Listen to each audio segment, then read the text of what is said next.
not make any sense. But this is kind of the focus of this talk, these two concepts. That's kind of why the heart of functional programming and higher order functions, and something I take to heart quite a lot. Is this better? Cool. So these two concepts together are what I think makes code better. The idea that actually everything is data. We can pass around. And also actually data is behavior. I'm not going to talk about that today, but if you want me to explain that, grab me later. And also the idea that let's not destroy things. Let's keep things around. Let's not throw things away. And let's not overwrite things.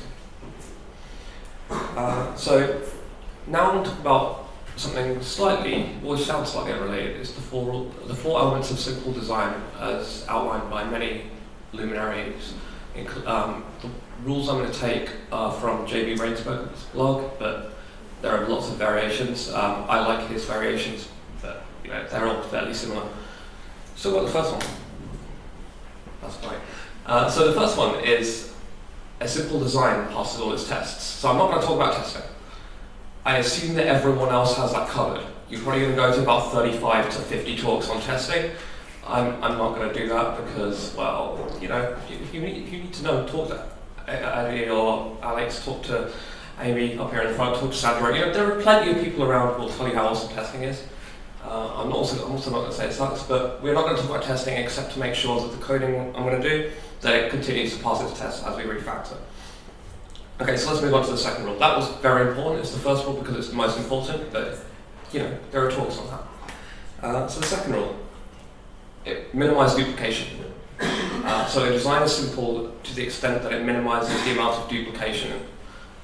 This doesn't necessarily, this also applies to things outside software, but it's especially important in software when duplication is so easy. When taking a thing and doing it again, copy-paste programming, something I'm quite guilty of myself, is so easy. So that's the second rule. The second element of simple design is to minimize duplication as much as possible. This often conflicts with the third rule, and they are in that order for a reason which I'll get into in a second. The third rule is to maximize clarity. What that means is your code should be understandable by someone who's never seen it before, assuming that they know the language and the frameworks and the libraries, blah blah blah. You can make it raw clear, but often clarity comes at the expense of sometimes duplicating things, sometimes writing things out the long way. So you see that kind of conflict sometimes, not always.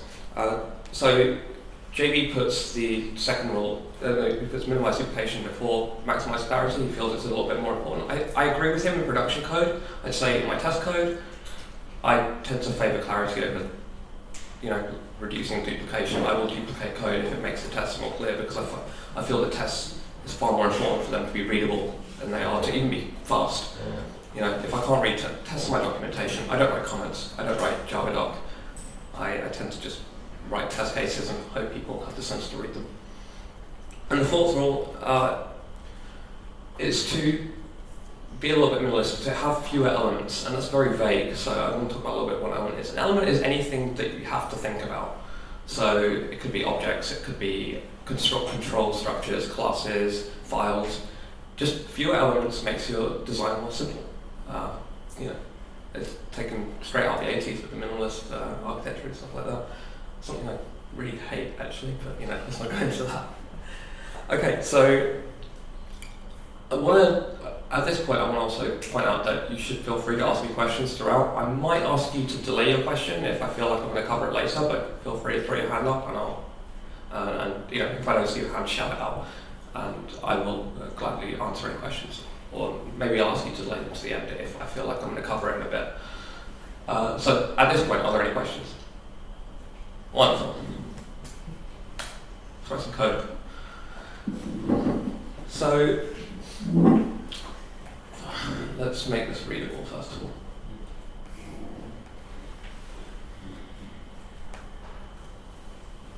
Okay, can you read this code?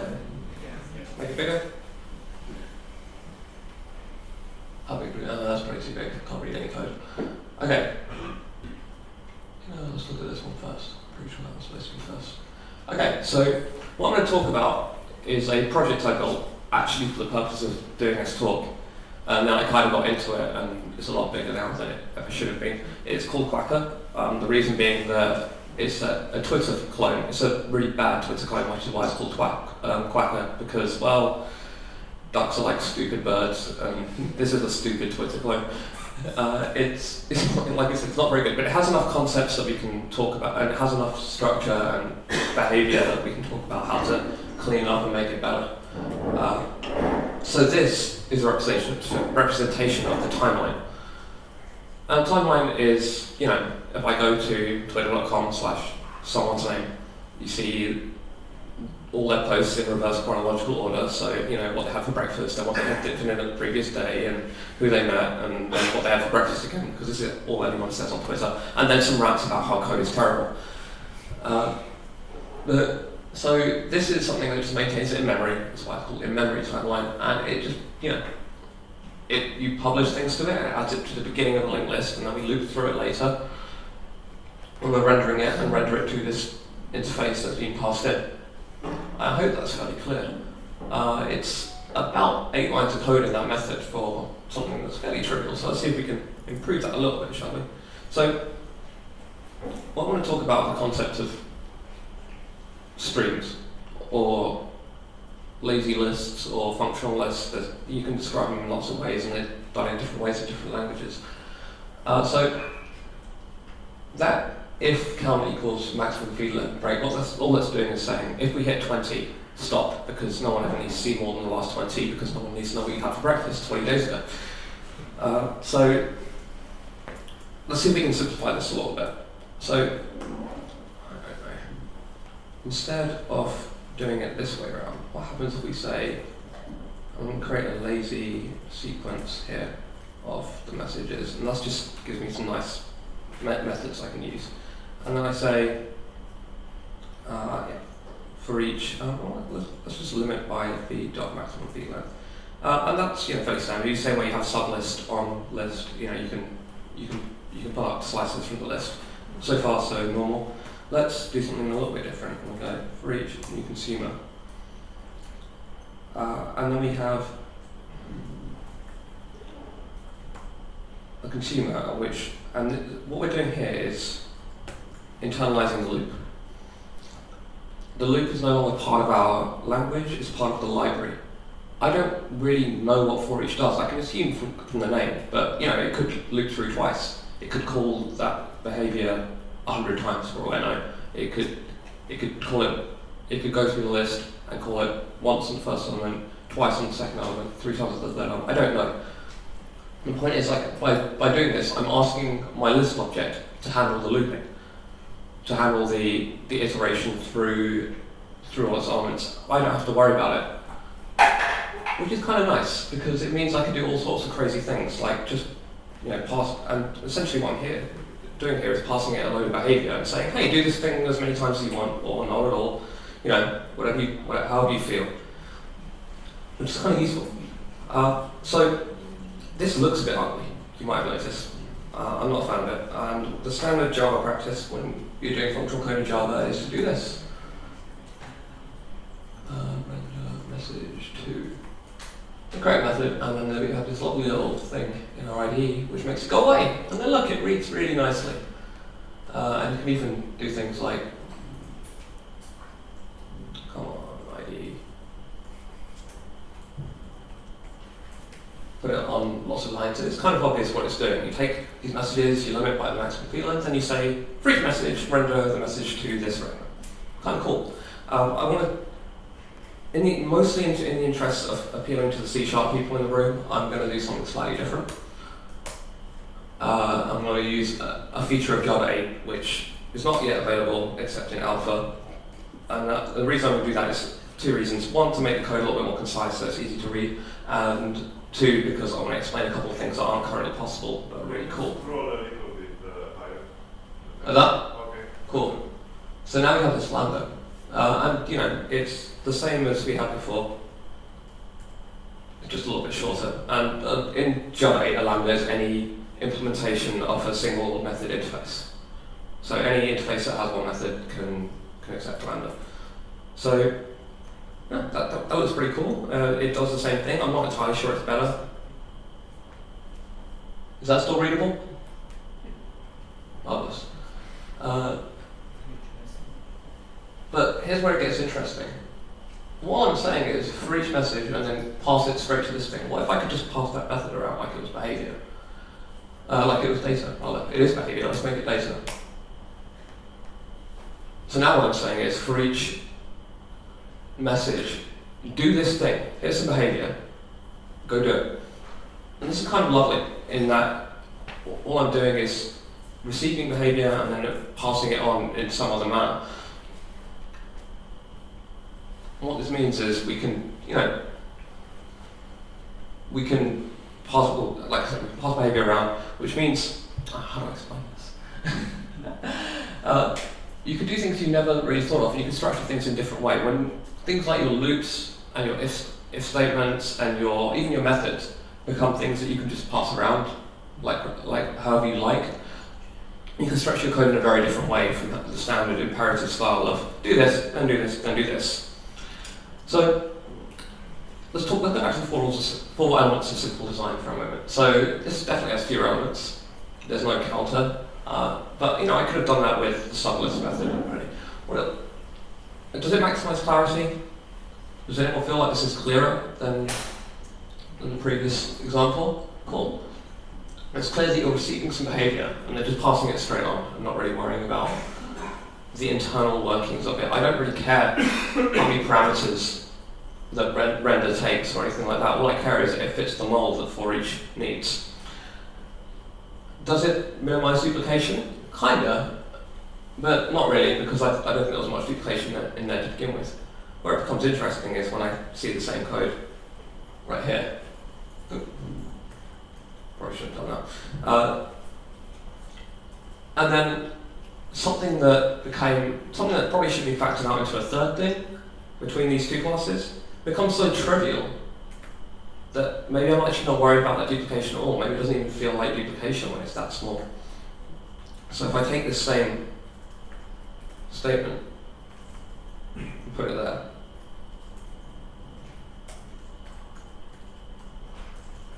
yeah, I love copy-paste programming. Does it even feel like duplication anymore? Maybe. I could factor it out, but at this point, it feels like it's kind of too trivial. It's like factoring out adding 1 to a number, because I do it a lot. That's really, your mileage may vary and you can do whatever you like with your code, but personally I feel like that's just simple enough that I just want to leave it alone. So, now I'm going to take you over to a different example. This is the CLI for my fake Twitter. It doesn't work, but it tries to. It's trying really hard. This is the problem when you write software on a deadline, right? Is that you have some features and maybe it doesn't work quite as well as you expected. And the way it works is you call run and it just loops until the state is done. And the way state changes is each time we do something, it returns a new state. So if we're not logged in, it logs us in. I don't know what happens if that user doesn't exist. It probably just throws an exception and explodes. And then if we are logged in, it issues a prompt, and then we take the first character from the input, so it might be P, which stands for publish, and then type a message, or T, which is show me the timeline of this user, or Q, which is done. And then in that case we return state or done, otherwise we return normal state. So this is nice, it's looking a little bit crocodile-y, and what I mean by crocodile code is code that looks like this. But it's not terrible, it's fairly easy to read. I'm just wondering if we can make it better. So, looking at this switch, it's fairly obvious this is behavior,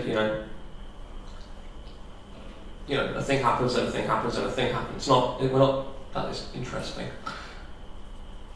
Yeah, totally didn't work. So what happens if we model that switch as data instead? So I'm going to create a map. Thank you. It's going to go from character to what I'm going to call a command handler. Now, command handler doesn't actually exist right now. Handlers equals new map. Is everyone familiar with this diamond notation here? It just means same type parameters on the left, same type parameters on the right as the left. It's a feature in Java 7. that actually does exist. So I don't know what command handler is, but I figure it probably returns a state, let's say execute, and takes some kind of arguments. Cool. Now, so what's my first command handler look like? Well, it's for the publish thing and create a command handler. And it probably looks something like this. And then we want to return the same state we had before, or also return state. Okay. What does my second one look like? These are looking pretty similar, right?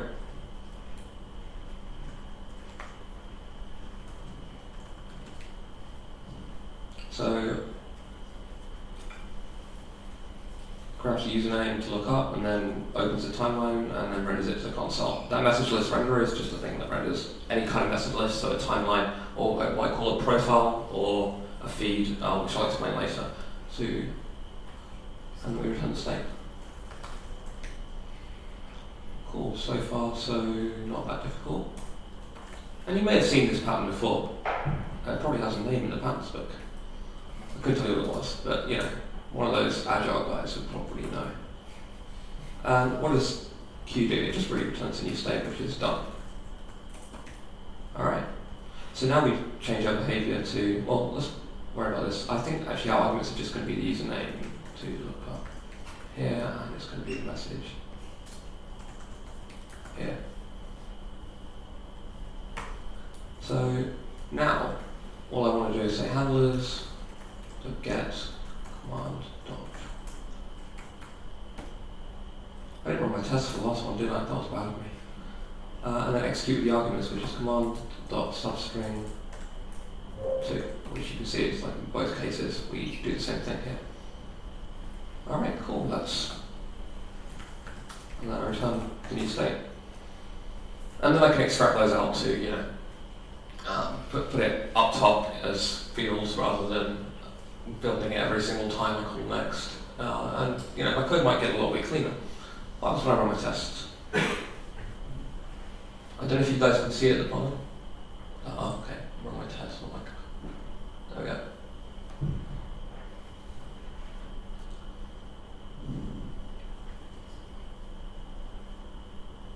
Marvelous, one fails. And it's because when I type Q to quit, or I don't have a substring starting from the second index, it doesn't exist, that index is out of bounds. So let's do something slightly different. What happens if I use a supplier of string? I don't know if this is going to work. Vim inside your IDE is very weird. I think I just froze it. Yeah, that can work. So it's a supplier of string.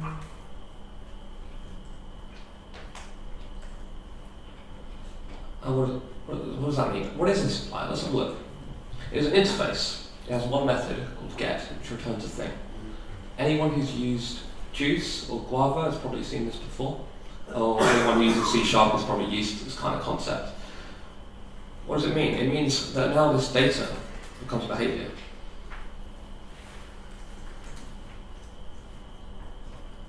So now I have a lambda, and I could use a supplier, new supplier, blah blah blah, and or even, I think you can probably say supplier of, no, you can't, forget it. Can you please try to write at the top of the screen? Sorry. The bottom of the screen is not visible. Okay, good to know.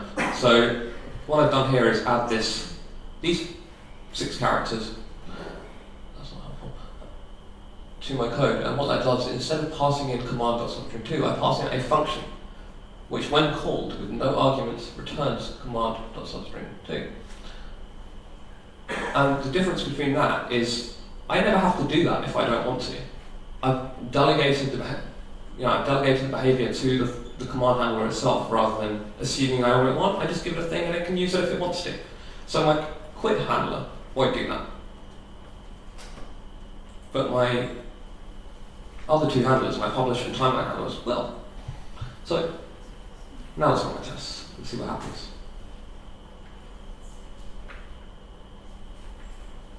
I don't know if you can see the test bar, but it's green. That's good. Alright, so now my only problem is this is ugly as all sin, right? This is terrible. So I can replace it with a lambda, but actually, given that we don't have lambdas in Java in production, and please don't run Java 8 in production, it doesn't work, it crashes a lot. I'm surprised it hasn't crashed already, to be honest. We could do something slightly different. We can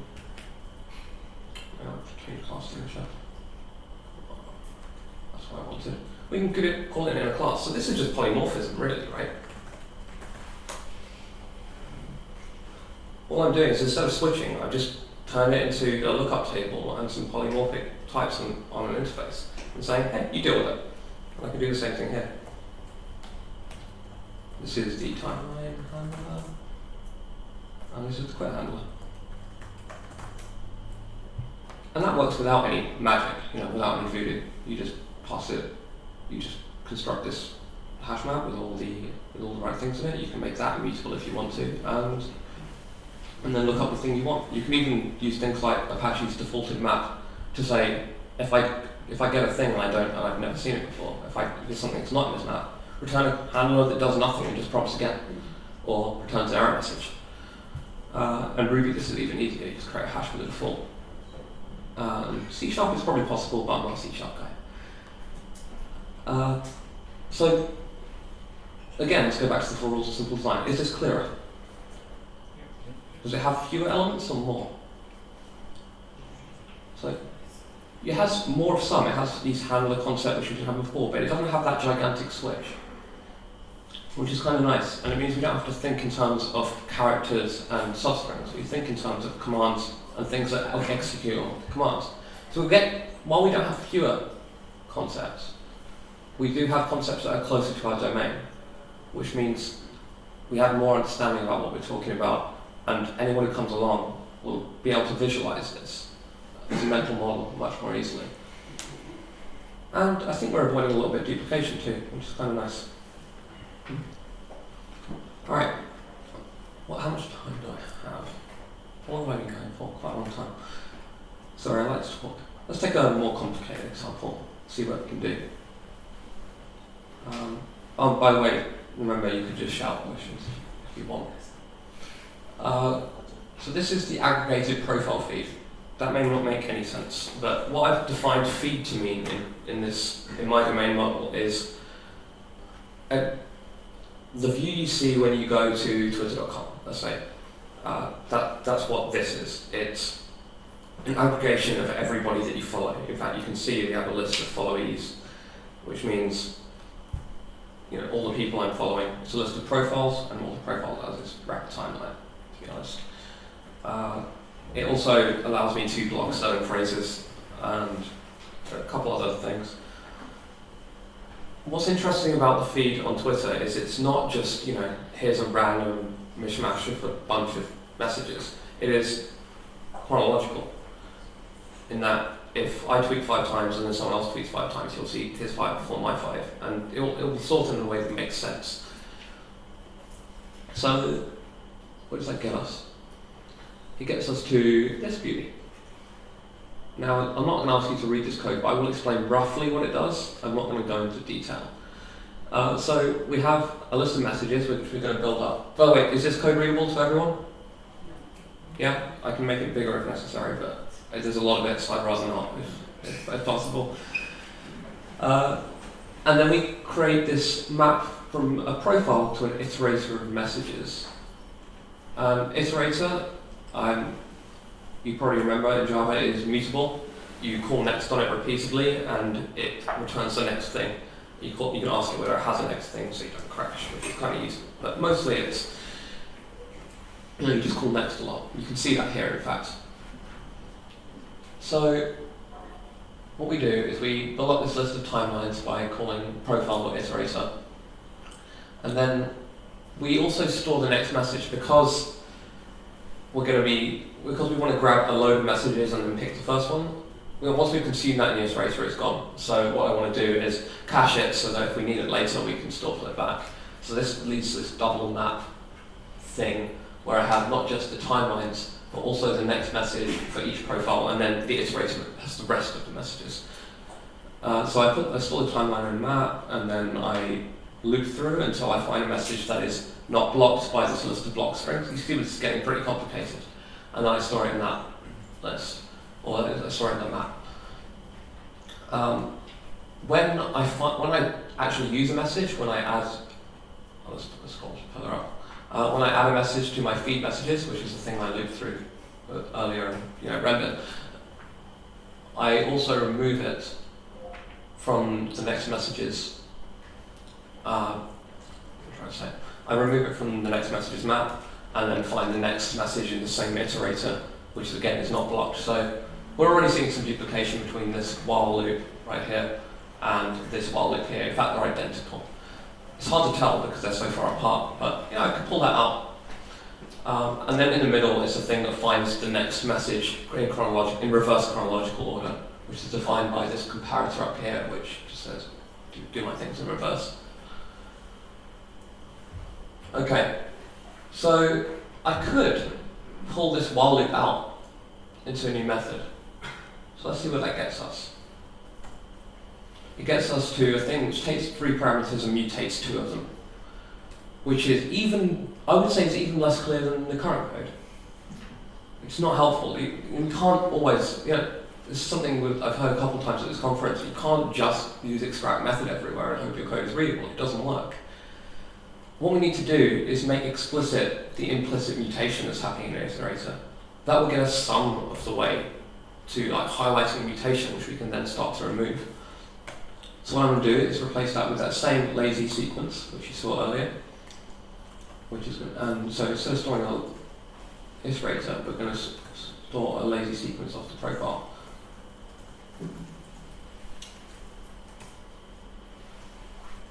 And so instead of saying timeline.hasNext, we check where it's empty, make sure it's not empty, and then we get the head of the list. So these lazy sequence direction. Sorry, question? Is lazy sequence a standard library or what? This is a library I found on the internet. There are other libraries which do the same thing. This one is actually Java 8 specific, but I actually wrote a library which does the same thing called Streams, which works in Java 6 perfectly. It was written for Java 6. If you're using C#, you probably don't need this stuff because you have link. And you can use the F# list if you want something equivalent. If you're there are plenty of libraries that do this lazy list or functional list paradigm in Java. In Ruby, you can just use the standard list. They have first and rest methods or head and tail methods. Is everyone here Java or C# people, with the exception of Amy? I do C#. Okay, fair enough. Primarily. What are you guys writing? C#. Okay. Who's not Java or C#? Prolog. Okay, so shout out some random things. PHP, Ruby. Python, cool. So Python lists and Ruby lists work perfectly for this. You don't have to change a thing. They have the methods on them. PHP, you're basically screwed.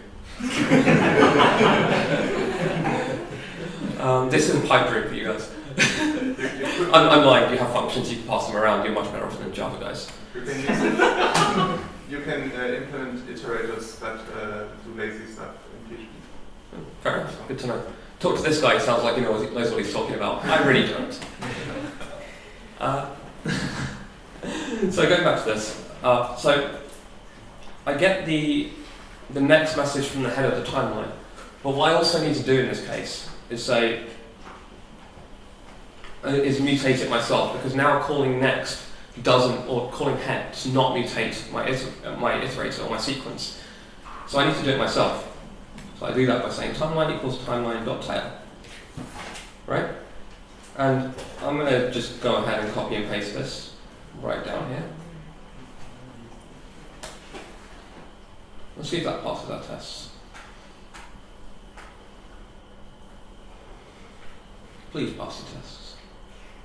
Nope. Oh Christ, this is going badly. Oh, right. So what I was doing, we're not mutating something that's already in the map, so we need to move the set operation in the map, the put operation, to after we've mutated our object. Because we're not mutating something implicitly in the map, you have to store it explicitly. Oops. And we have to do the same thing down here. So we're saying,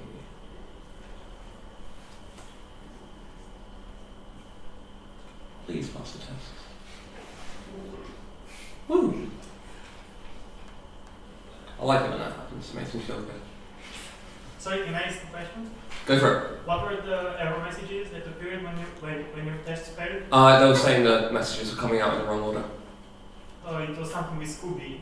Oh yeah, so my test cases that referred to Scooby-Doo characters because I was really bored when I was writing these. Oh. I find it's kind of nice to put different names in different test cases, partially because it gives you a very quick indication of which test is failing, like at a kind of more memorable level than this is the test name. If you refer to characters and names, it makes you think about these things as people rather than as users.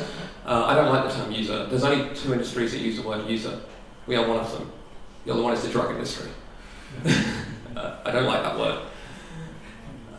So I find that the test cases, putting memorable names and funny names and stuff help me remember what they do and which test I'm looking at and roughly what's going on, which is why I was so easily able to fix this. Also because I've practiced this 10 times. And I've had that same error 5 times. I don't learn very easily. Right, so, okay, now my mutation is explicit. I'm not sure that's better, but at least it makes it obvious that something is changing and it's weird and, I have dodgy code. So, and now we go, so we have this duplication still, but, I'm going to leave it there for now because I think it's going to go away soon. So, one thing that's interesting about this is we keep looping until we say if the message is not blocked by any of these strings, then we can go with it. And then so we store it here, and then in the loop we check whether we've stored anything. That's part of the loop condition. So it's kind of we keep looping until we manage to store something. Well, I think we can do better than this. So let's just make a timeline of all the messages that are not blocked. Alright, now our timeline is guaranteed to give us a message that's not blocked. So we can change this loop to just an if. Simple, right? It's getting a little bit cleaner. Let's see if that passes. If it passes, I'll copy it to the bottom because, copy-paste programming is the way to go. Don't tell Sandra I said that. He'll kill me. And what's nice about this is I've just removed a bunch of logic that was duplicated. That second if, the one that does the check, it's only executed once here. And this is the beauty of passing in behavior as if it were data. I say, do this thing on every single one of your messages and only give me the ones that return true rather than the ones that return false. A filter, by the way, takes what did I just do? Please undo whatever I just did. A filter takes a predicate. So let's see what a predicate does. Come on. Alright, let's click through this way. A predicate is simply an interface with one method called test, and a second method which we won't talk about. But one abstract method. And that's all we're doing is, and you'll see this paradigm in other languages, it's only new to Java, really, and it's only new to Java developers who haven't discovered Guava, which is Google's library for doing all these nice things quite well on standard iterables rather than having to do these lazy sequence things. The only reason I use this lazy sequencing is because it has head and tail, which is really useful for this particular operation. You can do everything with just iterables most of the time. Or collections or lists, however you want to frame your collections in Java. So, right, so this got a little bit cleaner, that's quite nice. I'm going to concentrate on this section for a little bit. You see all of this? Looks like a mess. It's doing something a little bit complicated. It's going through each of our next messages, so all of our potential next messages, and saying, right, we're going to reverse this set. So instead of going from profile to message, it goes from message to profile. Reverse the mapping rather, inverting the mapping. So and what that means is, and what we do is we store it in a tree map. A tree map is a sorted map. You can, as you put things in and they go in a certain order, it's implemented as a binary tree. I'm sure you remember how binary trees work in university, even if you don't have to use them anymore directly. So, we put things in and it come out sorted, and then we just take the first one, and the first one is guaranteed to be the first in chronological order, which is pretty cool. There's probably a nicer way to do this. So what if we were to, again, worry about the sorting as, behavior that we can pass around, and instead of a thing that we have to do in a for loop. So next message is .entry stat. And then what I want to do is take, I'm passing a comparator. So this is what I've got here is a set of entries, which is a little bit complicated, so I'm going to make my life a little bit easier. And say by value, which then gives me a list of values, or a set of values rather than a set of entries which have keys and values. So that takes care of the calling get value, and then I can do something that quite nice. And pass in my sort function. And you see this a lot, a comparator in Java or whatever the equivalent is in C#, I have no idea, is just a function that we pass around. It doesn't look like it looks like an implementation of a class, and it's an object, and it can have state and all these things, but it doesn't have state. It's just a function. It's really like one. I can say new comparator, override, whatever, compare A, B. That's I guess will work, and it looks really ugly, and I have to go extract it into a new class because it looks ugly and I want to hide it. Or I could just pass around data. And I'm not saying don't do that. I think it's much better than the alternative of not passing around behavior, but it's one of the things that's attracted me to Java 8 specifically is its ability to just say, this is a function, treat it like a function. We have functions now. We don't just have methods. We have behavior that takes a thing and returns a thing. So, let's do something.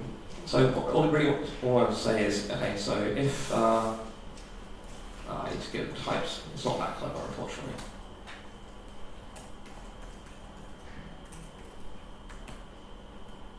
So, if a.head, I have my comparator, so message comparator.compare.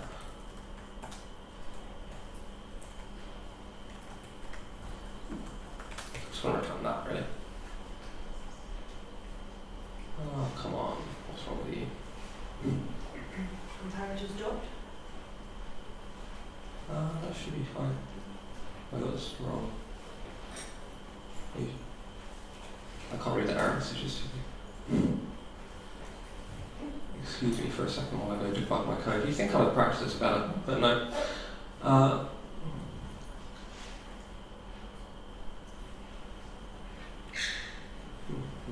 If anyone knows what the problem is, please feel free to shout it out now. After message, lazy sequence message. No, it's okay. I'm sorry. So what is this? It's an entry. Oh, right, yeah, it's not lazy sequence messages. There we go. And actually, it's just A and B. That does something weird. So I go through my, oh yeah, so that's right. So I return, just A. So I compare those. So what that really means is I'm just passing in message comparator.compare. So I'm just, passing in my comparator as if it were a function. I could even probably pass it in as itself, because it is a comparator after all. Let's assign that to something. So this is our sorted, I guess, next messages. So at this point I can just say, potential messages is, okay, cool. So if this is empty, then I break, and then I just get the first one, in the same way.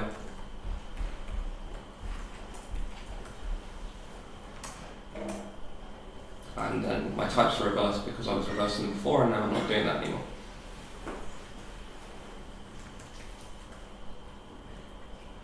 I'm getting job. How much time do I have? Not much. In fact, I'm just going to skip ahead because this is going to take too long. It's much faster when I have to talk about what I'm doing.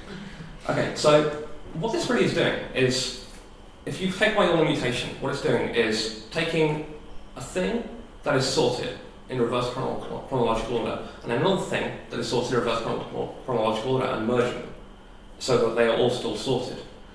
This is called a merge sort. It's a fairly standard sorting algorithm. So what we want to do really is say, okay, so we have timelines instead of our map. So timelines equals lazy sequence of followees,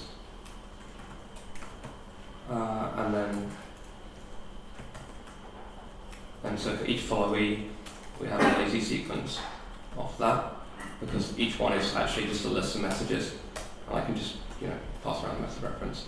And then remember that each one of those is a timeline, and I want to filter out anything that is blocked.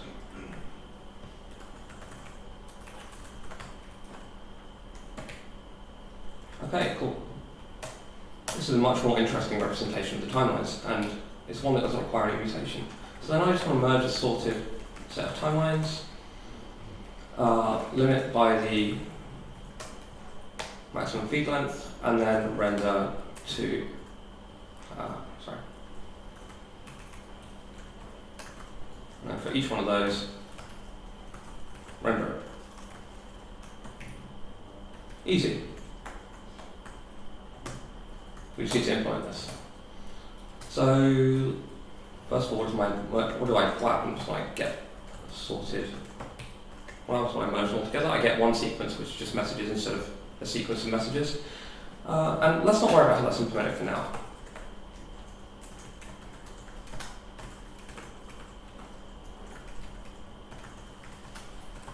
Let's just worry about how to merge two of them. Because, if we can do two, we can generalize to n. That's a fairly standard thing, right? And what does it mean to merge two sorted things into one sorted thing? Well, we have our base cases. So if A is empty, return B. If B is empty, return A. So far so good, right? Alright, now let's do the interesting stuff. So we want to compare the first element of the first list and the second element, and the first element of the second list. And if the first list wins, we return that element and then sort the rest. So we prefix our linked list with a.head, and then we sort the rest. So a.tail and b. Easy, right? And then if b wins,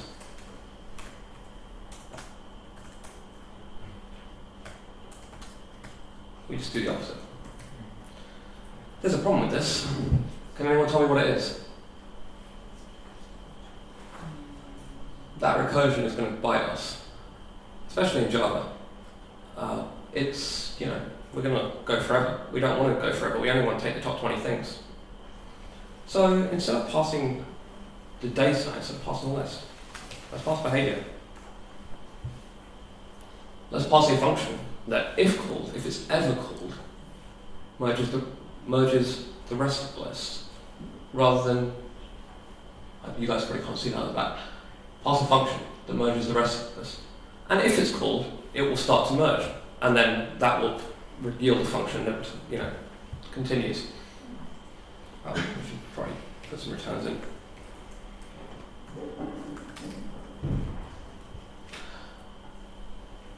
So that's cool. Now what we need to worry about is how to merge lock them. So when you have a list of numbers and you want to add them all up, how do you do that? Someone shout. No, seriously, serious question. Incrementally, like the first two, then. Okay, so if you think about it, what we're really doing is just adding, taking the list and then replace the commas with pluses, right?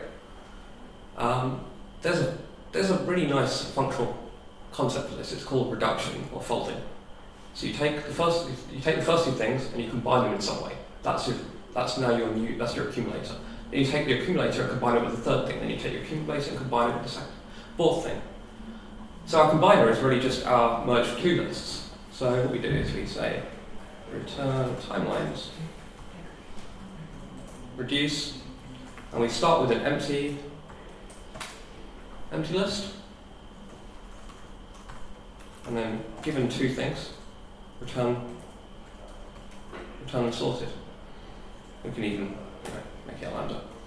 It's kind of nice. Let's run our tests. Wonderful. So we've gone from something that was about 50 lines of code and completely incomprehensible to something that does the exact same thing, exactly the same. It executes pretty much the same thing in the same order. But because we have this concept of, we just pass behavior around and tell the list to do it itself, rather than we operate on the list, ask the list to operate on itself, or tell it to you. We have this idea of just make it simpler by telling your object to do a thing. This is object-oriented programming. It's a tell, don't ask principle. It's, invented by T.A.K.E. So I find it very interesting when people say, I don't know functional programming, because chances are, if you're a good programmer, you probably do, because all it is polymorphism. Alright, that's the end of my coding. I kind of want to leave you with this. This has also been up on the slides in the main hall, but I love this quote, because this is about design.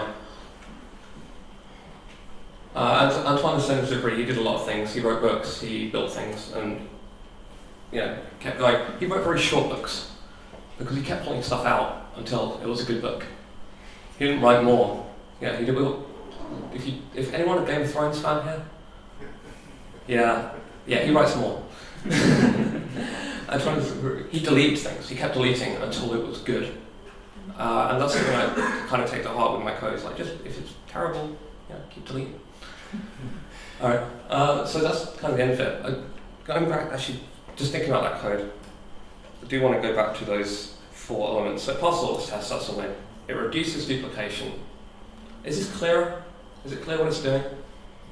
Yeah. And because of the fact that it was immutable, we could refactor it in ways which you couldn't do when it was mutating under the hood. Because now it's clear what it's doing when you pull a method out. Whereas before it actually made it more obtuse.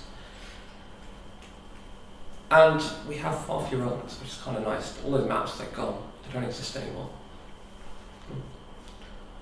So, I think, and honestly, this isn't really object-oriented, this isn't really functional code. This is like just the tip of the iceberg of functional. This is our own. You have a thing and you're asking it to do things. Go sort yourself. Go. We can implement most of it on that list. Go filter out all the things that we don't care about. Please transform yourself in this way. That's all it is.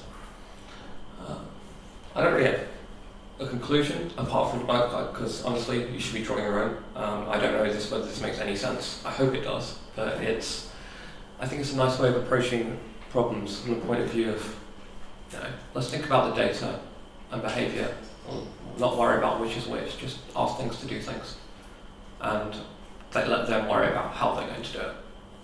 And while you can still have your control flow, your ifs and your fors and your whiles in your code, you're not doing that. You are telling things, you're saying, do this, and do this, and do this. And you're telling it how to do it. Whereas what you should be doing is just telling it what to do. That's kind of how I feel about it. Alright, I think that's it. Are there any questions?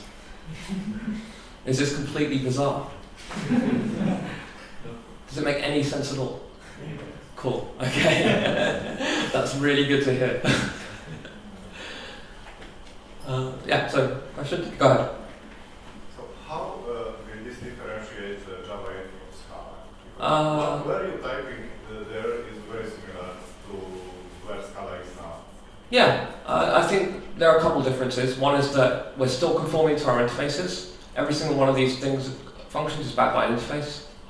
It's not backed by a generic function interface either. The comparators are still comparators. Our suppliers are suppliers. You can make as many specific interfaces as you want. So our command handler is a specific interface that does something. We still model things with state. The other thing is that you are not conflating behavior and state. These things don't have state, and they shouldn't. So you are basically saying that this will be a kind of object-oriented design with functional aspects, while Scala is the reverse. Scala is kind of very squarely in the middle, whereas this is far more of a Java approach. For example, in Scala you can essentially, not exactly, but you can essentially multi-patch things to do what you want. In Java, you will never, I won't say never, but in Java 8 you will not be able to add your own methods to a list to make it do what you want. Even with this concept, you won't be able to augment interfaces, you will only be able to make your own. So, I mean, I don't want to concentrate too much on the syntax because you can do this in 8 different languages in 8 different ways. I just use Java because I figured it would be what most people know. That is also a language I know. I'm not really a C# person. You could do this in C# very easily, as I'm sure you all know. It's not about I can pass functions around. It's about thinking of behavior as data. And if you want to see an example of data as behavior, come find me. I'll show you some really funny code. Are there any other questions? Okay. If you pass a limit that is huge or something, will you get a stack overflow or something when creating that? With this specific implementation of lazy sequences, yes, because it's not very good. You can get around that quite easily. You can use tail recursion concepts. So rather than return a concatenation of the head to a tail, we can call a method and pass it the head and the tail and let it combine them. And if you can do that, you can turn it into a loop. And loops don't stack overflow. So you will still see a lot of loops in Java. In fact, there is a stream API built in, which I'm not using because it doesn't have a tail. But it works perfectly fine for everything else, for transformations, filtering, reduction, and it's quite nice. It doesn't do head and tail, and it doesn't have these stack overflow issues at all. Anything else, guys? Alright, well, thank you for coming. I really hope this was helpful. This is the first time I've done this specific talk, and it would be good to get some feedback. So if you could post it, good or bad, on that wall, that'd be great. And if you want to ask me any questions throughout the day, I'm here all day. Okay, cheers.